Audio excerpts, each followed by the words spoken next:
नमस्कार दोस्तों, आपको यह जान के आश्चर्य होगा कि हरिजन शब्द गांधी जी या बाबा साहब अम्बेडकर की खोज नहीं थी। न ही यह शब्द कोई विशेष समुदाय या कोई जाति वर्ग का सूचक था। न ही हरिजन शब्द कोई शोषित या समाज के पिछड़े वर्ग के लिए हैं। दोस्तों, यह सभी जानकारियां गूगल, विकिपीडिया और इतिहास की किताबों से लिया गया है। वीडियो को ध्यानपूर्वक देखें और बातों को समझने की कोशिश करें। आगे, हरिजन शब्द तो हनुमान जी के लिए प्रयोग किया गया था, वह हनुमान जो अपनी भुजाओं से सुमेर पर्वत उखाड़ लाए थे।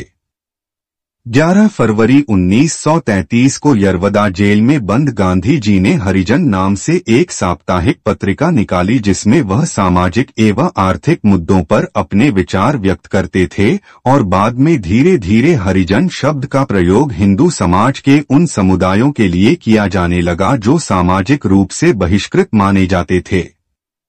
मैं अपने विचार में यह मानता हूं कि गांधी जी यह छोटी सी गलती हरिजन शब्द के मायने को बदल दिया। गांधी जी की यह भूल पूरे हिंदुस्तान को आज तक चुकानी पड़ रही है। दोस्तों, अब मैं आपको बताता हूं कि सर्वप्रथम हरिजन शब्द का प्रयोग कहाँ किया गया था और इस शब्द के जनक कौन थे।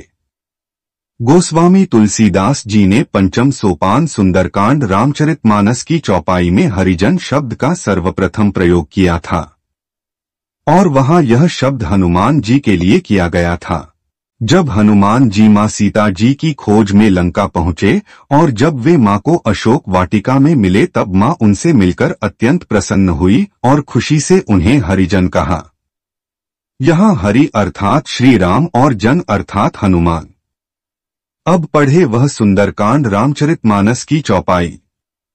हरिजन जानी प्रीति अति गाढ़ी, सजल नयन पुलकावली बाढ़ी, बूढ़त बिरह जल्दी हनुमाना, भयहु तात मो कहु जल जाना। भावार्थ, हनुमान जी भगवान राम के दूत बनकर लंका आए थे। भगवान का जन्म दिया हुआ सेवक हरिजन जानकर मां सीता को हनुमान से अत्यंत गाढ़ी प्रीति हो गई, जैसे एक मां को अपने पुत्र से होती है। मां सीता के नेत्रों में प्रेमाश्रुओं से जल भर आया और शरीर अत्यंत पुलकित हो गया। सीता जी ने कहा, हे तात हनुमान, विरह सागर में डूबती हुई मुझको तुम तिनके का सहारा हुए। श्री राम के इंतजार में मां सीता अत्यंत व्याकुल हो गई थी। हनुमान का मिलन उनके साहस को बल दिया।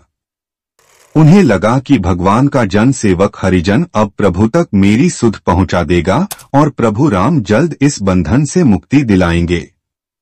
चौपाई पढ़ने के बाद आपको समझ में आ गया होगा कि हरिजन कौन है। दोस्तों, परमपिता परमेश्वर के अलावा जो भी इस ब्रह्मांड में जीवित है वह सब हरिजन ही है, क्योंकि वह सब प्रभु के अंश हैं।